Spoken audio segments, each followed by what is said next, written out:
Hello, everyone. This is Omni Talk Retail. I'm Chris Walton. And I'm Mezzenga. And we are continuing our live coverage from the day 2 of Shoptalk. Ann, can you believe it's day 2 already? Day 2 is almost over, Ann. I feel like it's day 2. I don't know. I don't know about you, but I'm feeling day 2. I think that's how Taylor sang it. Yeah. Every day is day 2 when you work with me, right, Ann? That's not true, but today feels like day 2. Yes, it does. Yes. But we are continuing, in all seriousness, we're continuing our coverage of day 2 from Shoptalk, from the Meta headquarters here at Shoptalk, which is in Surf Room B. And thanks to Meta, where you can unlock seamless customer-centric experiences with omni-channel ads for making all our coverage possible. So now, Ann, I want to introduce the man standing between us, and that is Meta's industry manager for luxury and retail, JP Chookaszian. JP? Rolled right off the tongue. Did I nail it? You nailed it. Nice. You nailed it. Nice. I thought I did. I was pretty proud of that. So, well, welcome to Omni Talk, my friend. Thank you, Chris. Thank you, Ann. So grateful to be here. Yeah. So tell us about your background. We were talking a little bit before we got started, but tell the audience about your background and also about your role, because I know Ann is very keenly interested in your category, your category of business. I love it. I love it. Speaking your language. Yes. Okay, great. Yeah. So I'm an industry lead at Meta, covering retail, luxury, and fashion. So I'm supporting some of our largest retail, fashion, luxury partners, supporting with their growth strategy. So of course that means sounds like an awesome job. I love it. Yeah, I love it. So obviously we're supporting them with their growth strategies. So certainly their advertising strategy on our apps and services, but I'd say increasingly, and especially in this type of environment, partnering with them to really collaborate on how we stay ahead of the evolving industry trends that are happening, consumer behavior trends that are happening, and that also kind of coincides with the work that I'm leading internally, working very closely with our product teams on our retail innovation pipeline to make sure that what we're building for retail advertisers is actually going to enable them to do that, to stay ahead of what's happening from an always evolving industry. Yeah, because the luxury industry particularly cares about that, from my understanding. Just a little bit. From my estimation, right? Yeah, just a little bit. Yeah, well said. Well, JP, I have to kick things off with the big announcements that are coming out of Meta at Shoptalk that have come out recently. Yeah. Why don't you share those with our audience, and especially how they're applying to some of the partners that you work with in the luxury and fashion space? Yeah, I love it. Yeah, thank you for the question. Maybe I can start with a little bit of the kind of industry trends that are motivating a lot of the exciting product development work that we've that'd be great. rolled out. Yes. So first on the macroeconomic side, obviously there's been a lot of dynamics to start off Q1 in 2025. There's been some research that shows that consumer spending has slowed in February, and that of course is causing a lot of the market to readjust their forecasts and expectations for 2025. And of course, kind of subsequent to that, their marketing strategies need to be refined. Right. So kind of challenging economic standpoint, and then kind of with that, likely customers are still willing to buy, but perhaps a little bit more hesitant. So what does that mean for marketers? It means their job is a lot harder. Yeah.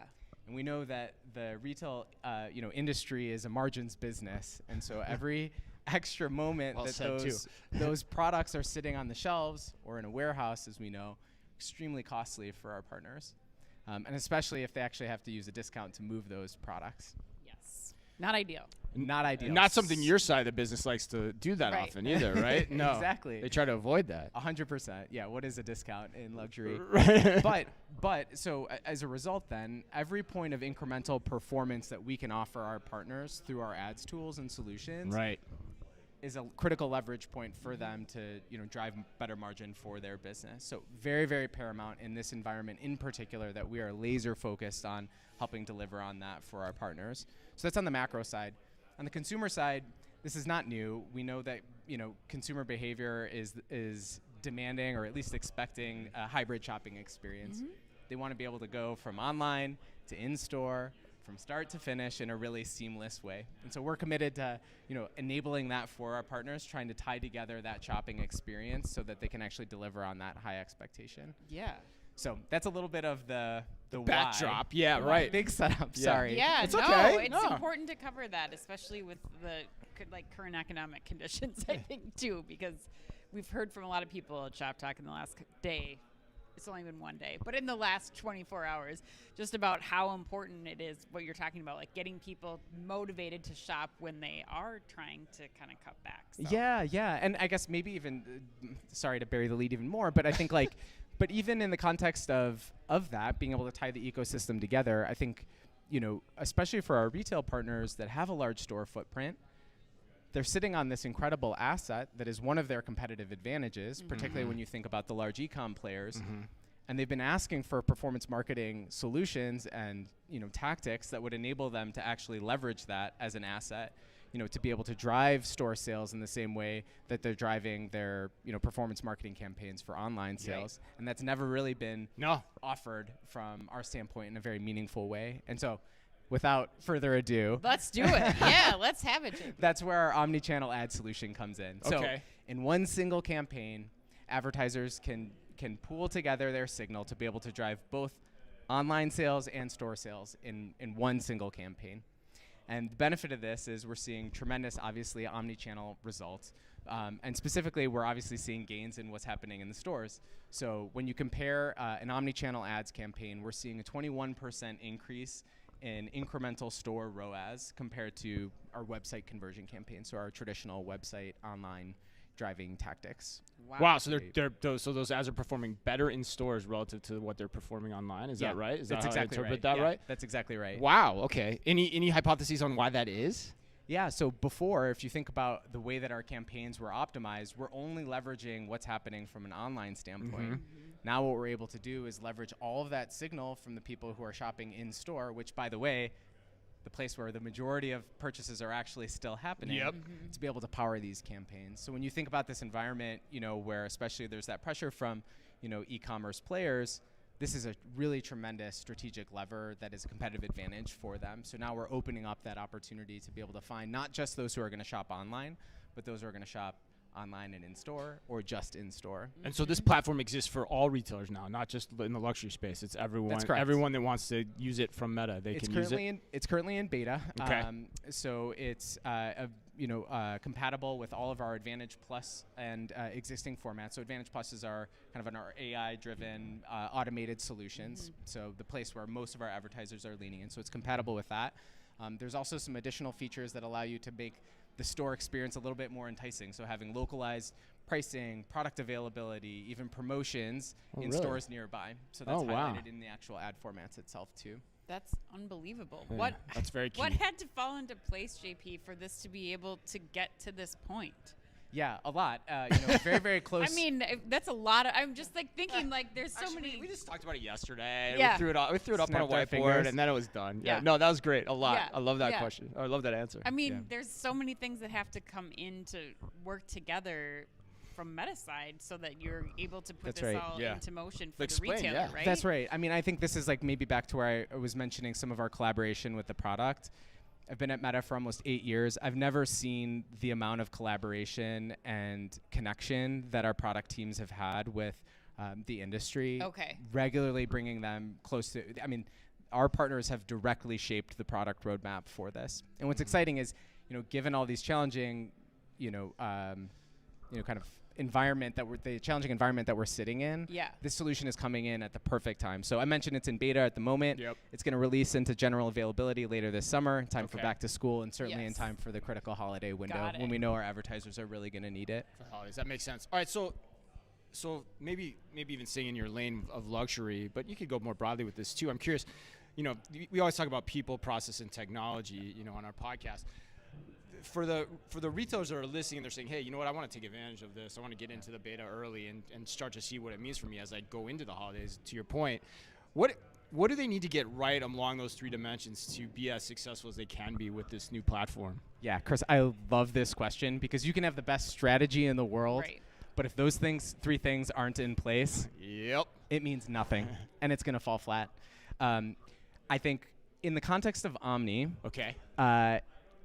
it's interesting. It's the most uncontroversial thing to say as a brand or retailer that Omni is what we're trying to drive and deliver. But when you click into it, there are people, processes that have been defined over decades at a lot of these traditional companies that have been built up around channels.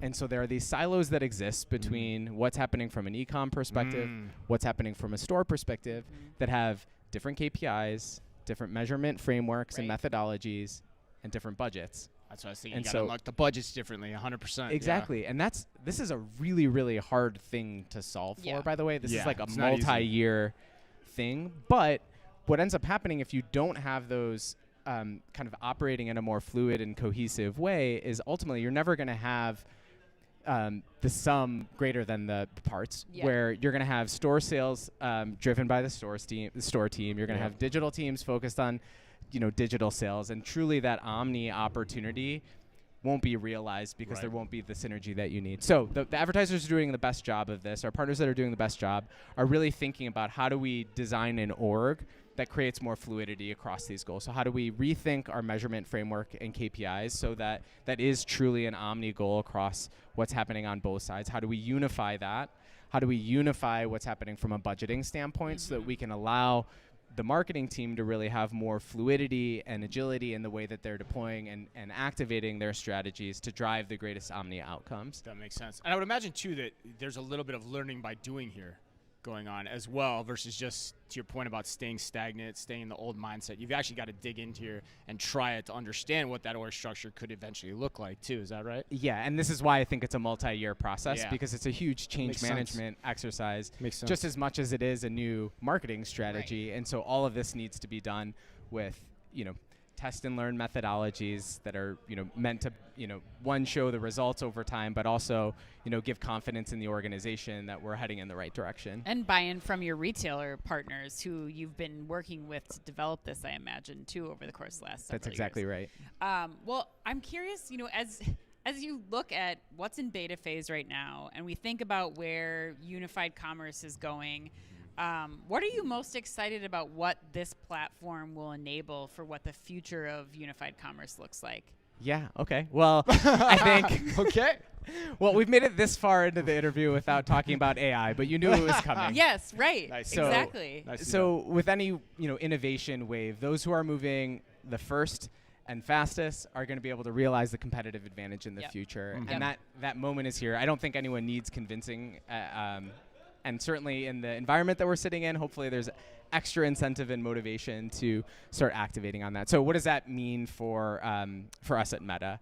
I'd say I'd break that down into a few different areas. One Okay. is the Advantage Plus suite that I mentioned earlier. Yep. This is our AI-driven technology that's kind of our most popular advertising suite of products. We have a new machine learning system that just got developed that's driving an 8% improvement in the relevancy of the ads that we're showing to our partners. The Advantage Plus shopping campaign specific portion of our Advantage Plus portfolio with US advertisers is driving a 22% increase in incremental ROAS for our partners. So really, really powerful opportunities for our retail and brand partners to lean into kind of our automation suite on that front. So that'd be the first one. Okay. The next one is GenAI. Again, kind of had to break down and Yes. double up on the I appreciate AI the buzzwords. breakouts. Right? Yeah. Okay, so GenAI, this is really exciting. This half we're committed to developing some new experiences that are going to allow consumers to be able to use virtual try-on features where you're going to have a virtual GenAI created model where you Okay. can see what clothes look like on different models that match your body type. So I'm creating a model of my body, The or advertisers the are going to be able to advertisers. do Got that, it, got and then it, you're going to be okay. able to select from a tray of models that look like you to be able to see what that product actually looks like on Okay. you. Wow. Obviously, this is going to hopefully give customers a little bit more confidence in Sure. being able to make that purchase, but also for our partners, hopefully reduce the return rate. Return As we rates, know yeah. return rates are much higher for e-commerce, so hopefully this will give a little bit more confidence there and some cost savings. Yeah, that's interesting because that's a whole nother element or measurable effect of the model too, or of the platform. Yeah, right. So completely. that can go into the return on the ad Yes. spend as well over time if you That's start exactly right. calculating the return rate decreases too. Wow, interesting. Yeah, that's interesting. So exactly that's where you right. guys are going next with Gen AI. Yeah, and then there are a few others that kind of areas of GenAI that are a little bit more established, like background generation for catalog ads to make those experiences a little bit more rich. Also, our text generation, which allows you to have more personalized and varied ad copy Right. for consumers. So Yeah. that's another area that I would definitely be leaning into, and tends to be the first place that people Right. start because it's a little less Yeah.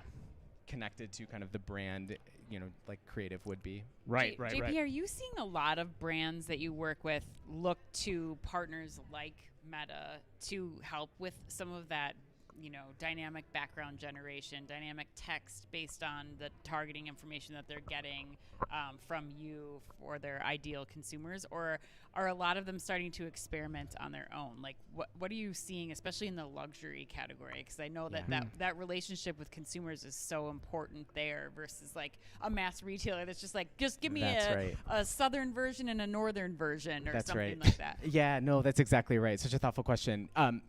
Very, very, very much hand in hand with them and really guiding together what makes sense for your brand. So we're not trying to push them into something that, the organization hasn't more broadly kind of developed a firmer point of view on. So a lot of our conversations are actually they don't start with Meta. It actually starts at a more kind of enterprise level. And how are you thinking about GenAI more broadly? Got it. And then how do we enter into that in a way that makes sense for your business? Like I mentioned, text generation would probably be the first place where you can dip your toe in the water. You have an ability still to, approve any of the ad copy that would be going out that's generated by this, but you're getting a little bit more of that muscle exercise in a way that feels comfortable. Yeah, makes it faster. Right. And then you can improve it faster too. Yeah, that's always why we see the starting point there. Okay, let's get you out of here on this then. You already mentioned that you think you'd advise, the retailers that are working with you that want to take advantage of the platform to really think about their org structures, their budgeting. Is there anything else they should be investing in from a capability standpoint right now to harness not just even what you're doing here at Meta and the platform, but where the future of social commerce is going? Yeah, I love that. I think I would think about three different areas. So first, creative. We were just touching on this. This is the through line in everything that we're doing. So you can have the best, kind of set up from a campaign strategy possible in our system. But if you don't have compelling creative that is adapting and responding to kind of the needs of your customers, it's going to fall flat and it won't matter. So whether that's leaning into some of these Gen AI capabilities or if it's thinking through, a creator strategy that's a shop with me campaign to use it as an asset in your omni-channel ads campaign, I'd really be thinking about creative first and foremost. Okay, that's interesting. Okay, I didn't expect you to say that. Okay, interesting. So number two, I would definitely be leaning into AI. So for us, that's our Advantage Plus suite of products that I was just mentioning, where I think that is our tried and true. All advertisers right now are thinking about what's low cost, low risk, and high headroom. Where's their opportunity to really scale? And that's like really going to be the number one place that advertisers are start. But I imagine that most of your partners and listeners are actually already leaned in there with us. And that's where I would say, okay, so then how are you carving out a portion of your budget to be thinking about the green shoots? And in thinking about green shoots and innovation in a way that allows you to lean into your competitive advantage, especially ahead of the holiday. So where can we get learnings quick to be able to inform our holiday strategies? And this, again, is where I would really be thinking about our omni-channel ad solution. I think we've built and are known for discovery commerce engine for e-commerce. That's so much of what we've built our business on. Now think about being able to do that in the channel, to include the channel where the majority of purchases are still happening. That could be a complete game changer if our advertisers and partners, can get that to work for their business. Wow, man, you just flipped the script on me. Like I'm still getting my head around the first one. Like, so yeah, you're basically saying like, even though we're in the age of generative AI, the emphasis on creative is still paramount, and you've got to get creative right. You have to get creative right. I think Gen AI offers new tools and capabilities to help you think about creative in a different way. But the role of a creative in this is never been more important. Especially it's got to feel authentic too. That's the other part that you risk. When you need to urge people to spend right now. That's exactly right. You need people to start shopping again. That creative is so important to drive people or convert them when they're being very careful about when they are choosing to hit buy and when they're just filling their carts full of dream items, we'll say. Exactly. Great, JP, thank you so much for taking the time with us today to break all of this down. Congrats on the big announcements from you and the Meta team. Thanks for helping us bring everyone all of the coverage from the show today too as well. If people are still at the show, they want to get in touch with you, where's the best place for them to do that today and then after Shoptalk? Yeah, I love it. Well, first, thank you so much for the opportunity. This is anytime, such a great conversation. This is great. People can reach out to me. My email is JP Chookaszian at meta.com. I think we'll include that into the notes. Absolutely. Absolutely. Excellent. Well, thank you again so much to Meta for making all of today's coverage possible. And until our final interview of the day, be careful out there.